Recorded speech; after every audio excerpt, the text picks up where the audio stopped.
Inilah 6 alasan yang orang dewasa selalu guna untuk menormalisasikan buli. Sedangkan semua alasan ni salah dan bahaya. Yang pertama, ni hal budak-budak, tak perlu nak masuk campur. Salah.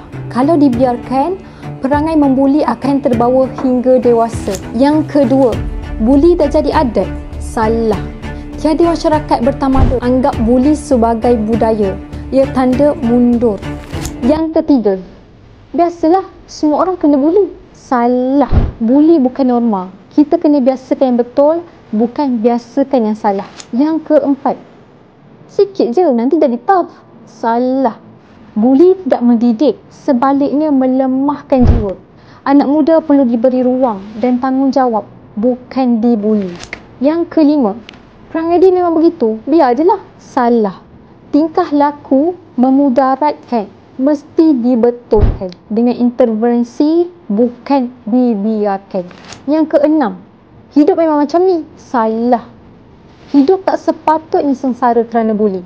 Kesedaran dan pencegahan boleh selamatkan nyawa. Kesimpulannya, semua alasan yang cuba normalisasikan buli adalah salah. Buli perlu dibanteras dari akar umbi kerana ia merosakkan individu, keluarga dan masyarakat. #SayNoToBully.